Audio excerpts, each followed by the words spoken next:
Então, o Egito passou durante sua antiguidade ali por diversas capitais, foram transferidas e hoje a capital do Egito é Cairo. Observamos que nós temos um rio aí. Esse rio qual é?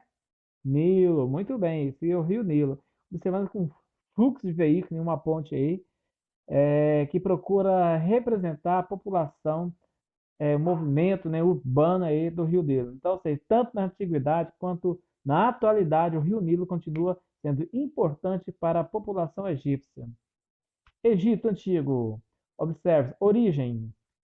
O Egito Antigo ele surgiu numa estreita faixa de terra fértil, né, às margens do Rio Nilo. Ou seja, o Rio Nilo ele foi de fundamental importância para o florescimento da civilização egípcia.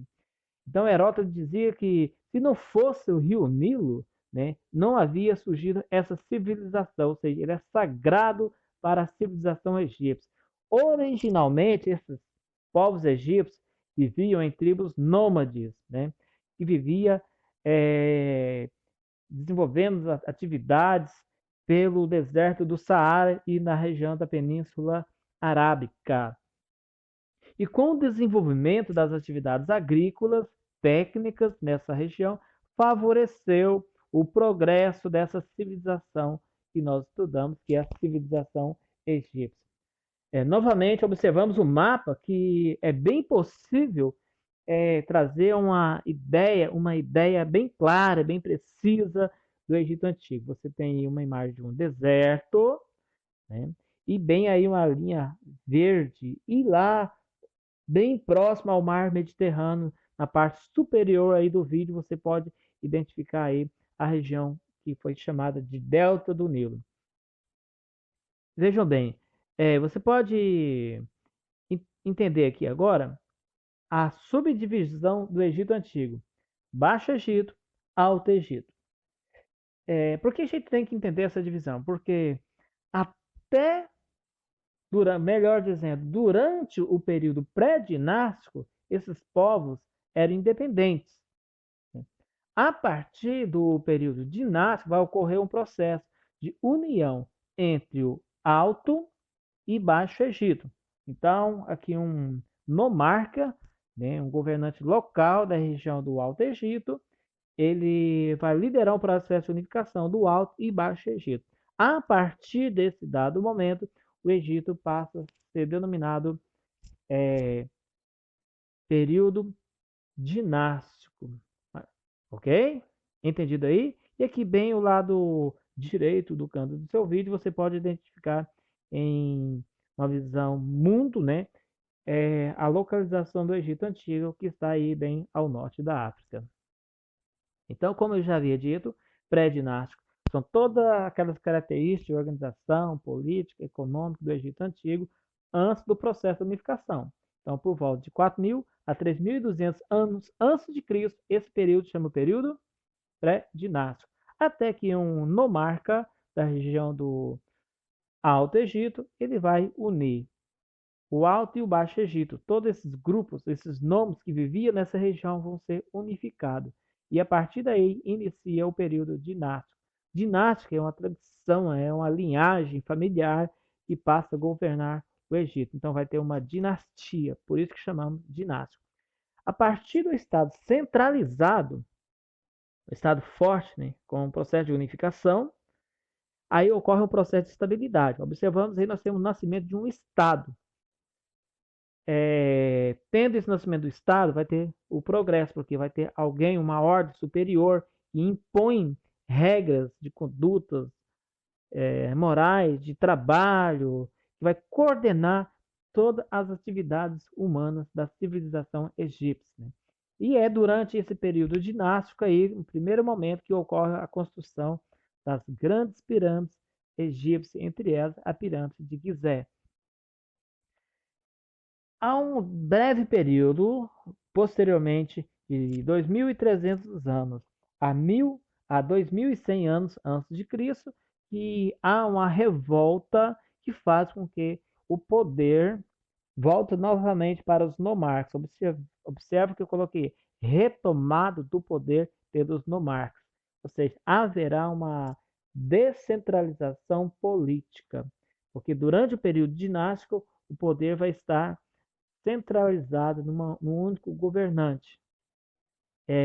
Quando esse poder está centralizado em um único governante, nós temos uma organização política chamada de centralizada em uma pessoa, que é o faraó. Então, é que Menes é considerado o primeiro faraó egípcio. O faraó é o governante máximo. Ele possui poderes muito concentrados. Ele tem poderes políticos, poder religioso.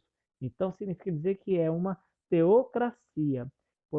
Teo, poder religioso, e cracia, governo, né? Então, você tem uma pessoa que concentra dois poderes, tanto político quanto o poder religioso, que denomina-se como teocracia. Correto? Nesse contexto, ocorrem revoltas sociais, né, e posteriormente a Aristocracia de Tebas, uma das cidades fortes do Egito Antigo, restaura o poder para o faraó. Com esse processo de restauração do poder para o faraó, inicia o denominado Médio Império. Então, a primeira fase do período dinástico é chamado Antigo Império. Agora, nós temos aqui o Médio Império, que é de 2100 a 1750 anos antes de Cristo. Durante esse período, é o período em que ocorrem invasões de outros povos no Egito. Entre o Médio e o Novo Império é um período de muitas invasões. A cobiça de outros povos chega até o Egito. Entre eles, os Hicsos. Nesse mesmo contexto, você vai identificar que, conforme nós já estudamos, os hebreus, tá? Os hebreus viviam no Egito durante o Médio Império. Com a presença dos Hicsos, todos os povos estrangeiros, né, começam a ser perseguidos, porque os Hicsos vão ser expulsos. Depois, logo seguido, durante o Novo Império. Com a expulsão dos Hicsos, todos os povos estrangeiros também passam a ser perseguidos e passarão a serem expulsos do Egito Antigo. Então, o que nós temos aqui durante esse contexto do Novo Império? Nós temos um processo de expansionismo militar territorial do Estado egípcio, após no contexto de restauração do poder do faraó, né? Reforma religiosa promovida por Amenófis IV. Amenófis IV ele faz a implantação de um culto monoteísta, o chamado culto de Atum, o culto ao Deus Sol. O que Amenófis faz? Ele chega no Egito Antigo com a ideia de tirar o poder dos faraós, do poder dos sacerdotes em diversas regiões do Egito, que eram responsáveis pela coleta de influência, assim, não é assim bem coleta, podemos dizer assim, responsável pela arrecadação das oferendas que a sociedade atribuía aos deuses, né? Então, ao longo do tempo, esses faraós passaram a perceber, o faraó Amenófis IV, que esses sacerdotes estavam concentrando muito poder em suas mãos. Então, com a finalidade de anular essa influência dos sacerdotes, esse poder político dos sacerdotes que estariam crescendo, ele estabeleceu essa reforma, que foi a reforma do culto de Atum. Ou seja, as pessoas deixaram de acreditar, ele fez com que transformou o Egito, que era politeísta, e passou a ser monoteísta. Okay? Então, a ideia foi essa. E durante o governo de Tutankhamon, ele vai ocorrer o processo de restauração do politeísmo, por volta do reinado de Tutankhamon, de 1352 a 1344 anos antes de Cristo, restaura o politeísmo, e logo em seguida vai ter logo algumas decadências, porque as guerras que ocorreram durante as guerras religiosas, durante o governo de Amenófis IV, fez com que o exército egípcio, né, desviasse a atenção militar para o contexto religioso. E com a restauração do politeísmo, logo após o governo de Tutankhamon, ocorre um processo de revoltas internas, devido à exploração de impostos cobrados da sua população, e permite novas invasões. Aí ocorre a invasão daquele povo que nós já estudamos, são os Ix, né? Nós já conhecemos que os Ix, não, perdão, os assírios. Os assírios são povos guerreiros e conhecidos pela crueldade de dominar os seus povos. Então ocorre a invasão dos assírios. E logo em seguida também vem o grande Império Persa, que vem e domina todos os povos egípcios durante o reinado de Cambises, em 525. E o Egito vai sucumbir a partir do então. Aqui nós temos uma figura, né, bem importante que procura representar aqui o denominado culto de Atum. Olha aqui que nós temos aqui na figura aqui o Sol, né, que está disseminando aqui, representando o culto de Atum. Visto aí? Olha bem. Então, deixa para a gente conseguir entender melhor a reforma de Amenófis IV a.C. Olha bem, lê comigo. Foram realizadas profundas reformas religiosas, cunho político e religioso. Então, preste bem atenção. Eu posso colocar que foi apenas uma reforma religiosa. Não, ele foi de cunho político e religioso. Então, vários templos foram fechados, confiscados, valorizando a partir daí o culto monoteísta ao deus de Atum, representado pelo Circo Solar, né? Ó, vejam bem, pelo denominado Circo Solar.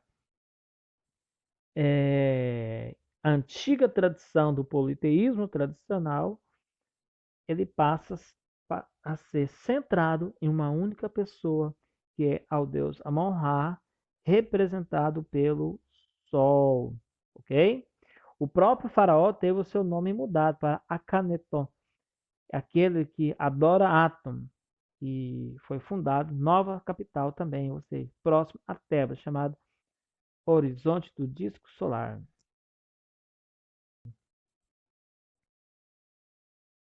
Vejamos que voltamos aqui novamente mostrando o reinado de Amenófis, né? Ou seja, agora Akhenaton, a sua mulher Nefertiti, que decidiu desafiar todo o sistema religioso do Egito Antigo. Ou seja, o faraó aqui teve ele não estaria só no processo da reforma, ele estaria junto com sua esposa no processo de mudança da estrutura política e da estrutura religiosa. Observe que o texto fala que vai sacudir as bases da sociedade egípcia, né?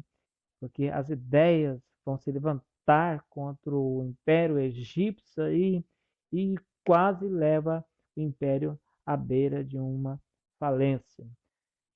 Tá, vejamos bem a ordem política e social do Egito Antigo. Observe que nós temos aqui uma pirâmide, né? Pirâmide é algo interessante para a gente estudar o Egito Antigo, né? Pirâmide social. Então, nada melhor para a gente entender a pirâmide social do que estudando o Egito Antigo. Diferente de outros povos, nós temos uma sociedade bem heterogênea, né, no Egito Antigo. Mas lembrando bem que lá no topo da pirâmide havia o faraó e o sacerdote. Isso daí para a gente entender aquela briga entre o faraó e o sacerdote quando ocorreu a reforma religiosa. Temos os escribas e militares. Então, esse grupo aí seria um grupo de privilégio dentro da sociedade egípcia. E logo abaixo, na base da sociedade egípcia, você encontra os artesãos, os mercadores, pastores, pintores, pedreiros, desenhistas, né? Camponeses e muitos outros, falando desenhista, né? Olha bem a importância da pintura no Egito Antigo. E lembra bem que os escribas tinham uma importância fundamental no Egito Antigo. Daqui a pouco nós vamos falar em relação à escrita egípcia. Na ordem econômica, nós temos aqui a agricultura, o artesanato, a construção naval. Lembra, está falando de um rio, né? Uma atividade voltada em torno do rio Nilo, então a construção naval era muito importante. A agricultura, que foi a base da economia egípcia, para o sucesso da economia egípcia, então foi completamente dependente da agricultura. Esse modo de produção aí, controlado pelo Estado, as terras todas pertencentes ao Estado, é chamado como modo de produção asiático, né? Logicamente não sendo na Ásia, sendo na África, mas é conhecido como modo de produção asiático.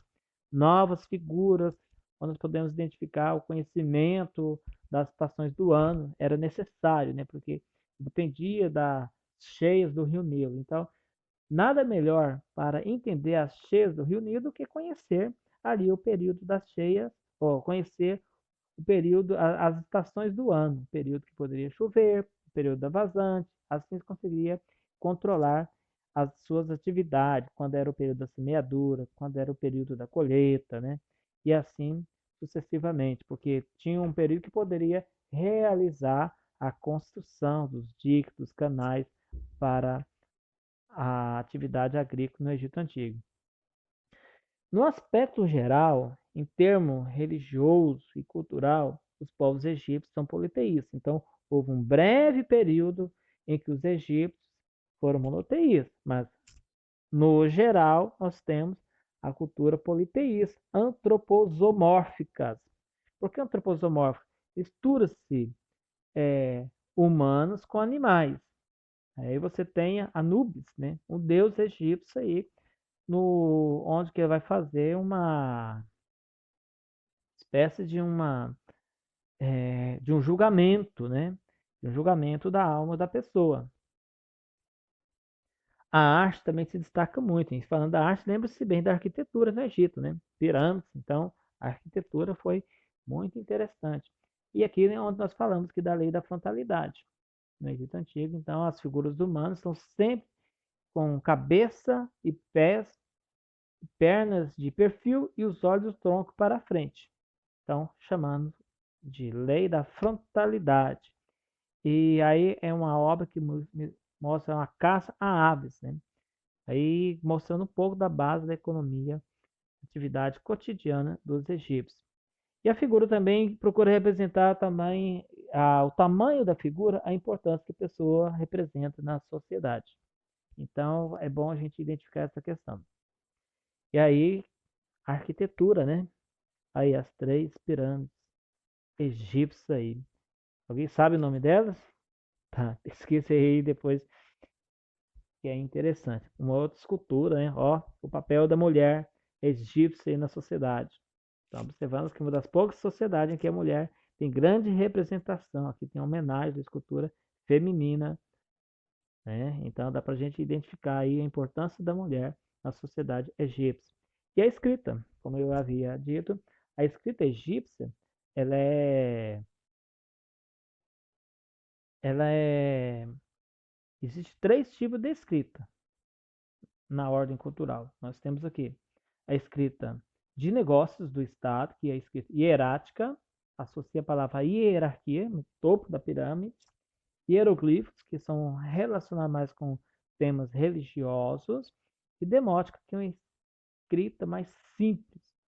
Grande parte da sociedade conseguia compreender.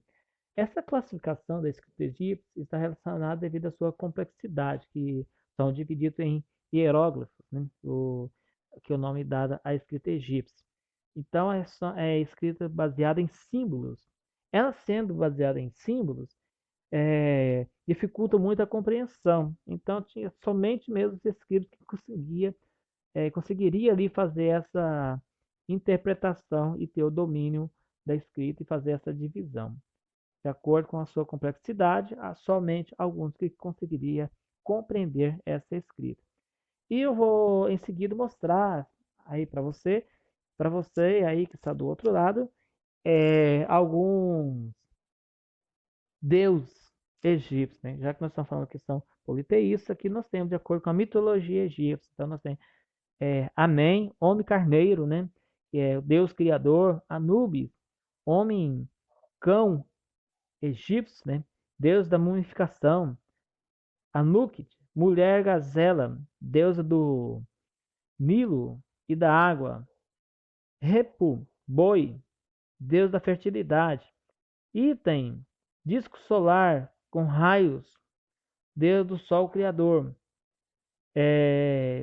Etemu, homem fênix ou carneiro, deus criador, Pastef, mulher gata, deus luna, protetora da casa, Keb, homem verde, terra, deus criador, né? Então faz parte da mitologia egípcia com alguns deuses. E aqui segue outras, né? Eu não vou ler o nome de todos aqui, porque vai ficar cansativo ficar lendo o slide aqui te falando o nome de diversos deuses.